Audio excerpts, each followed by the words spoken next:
నాగర్ కర్నూలు జిల్లా ఊరుకొండ మండలం ఊరుకొండపేట గ్రామ శివారులో వెలిసిన అతి పురాతనమైన ఆంజనేయ స్వామి ఆలయం నిత్యం భక్తులతో కిటకిటలాడుతోంది. కల్వకుర్తి నుంచి మహబూబ్ నగర్ వెళ్లే దారిలో ఊరుకొండకు 3 కిలోమీటర్ల దూరంలోని ఊరుకొండపేట గ్రామ శివారులో 2 కొండల మధ్య కొలువైన పబ్బతి ఆంజనేయ స్వామి దీనజన బాంధవుడిగా భక్తుల నీరాజనాలు అందుకుంటున్నాడు. దాదాపు 600 ఏళ్ల కిందట ఈ ఆలయం నిర్మాణం జరిగినట్లు చరిత్ర చెబుతోంది. అయితే గట్టి ఇప్పలపల్లి గ్రామం అప్పట్లో సంస్థానంగా ఉండేదట. ఆ గ్రామంలో భోజరాయలు కాళికాదేవితో పాటు పంచలింగాలను ప్రతిష్ఠించారు.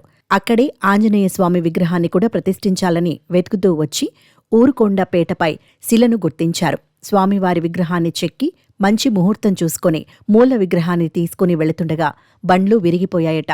స్వామివారిని ఎంతమంది వచ్చి లేపినా విగ్రహం అక్కడ్నుండి లేవలేదని నానుడి. భోజరాయులకు కలలో స్వామివారు కనిపించి విగ్రహాన్ని ఇక్కడే ప్రతిష్ఠించాలని చెప్పారట. అందుకే ఊరుకొండపేటలోని స్వామివారికి ఆలయం నిర్మించి విగ్రహాన్ని ప్రతిష్ఠించారని చరిత్ర చెబుతోంది. ఈ ఆలయంలో స్వామివారి ప్రతిమ 6 అడుగులు ఉండి కాళికా వర్చస్సుతో ప్రకాశిస్తూ ఉంటుంది. అంతేకాకుండా మరెక్కడా లేని విధంగా సింధూర లేపనం లేకుండా ఆంజనేయ స్వామివారు ఇక్కడ దర్శనమిస్తారు. కాని ఇక్కడ వెలసిన అభయాంజనేయ స్వామిని దర్శించుకోవాలంటే ముందుగా గణపతిని దర్శించుకోవాలి. అయితే ఈ ఆలయంలో వెలిసిన గణపతి సింధూరంతో దర్శనమిస్తారు. పబ్బతి ఆంజనేయ స్వామికి సింధూరం ఎక్కదు.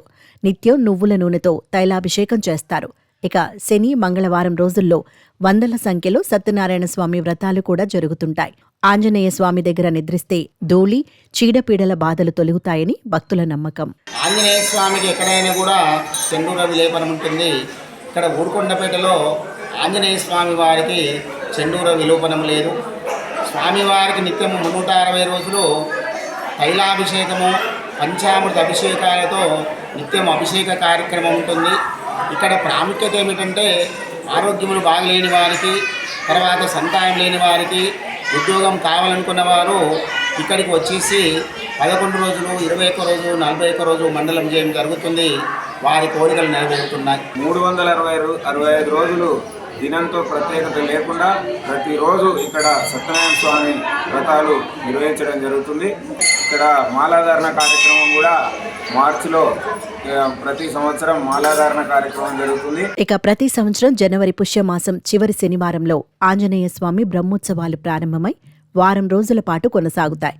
ఈ బ్రహ్మోత్సవాలకు తెలంగాణలోని ఇతర జిల్లాల నుండే కాకుండా కర్ణాటక, ఆంధ్రప్రదేశ్ రాష్ట్రాల నుండి భక్తులు భారీగా తరలివస్తుంటారు.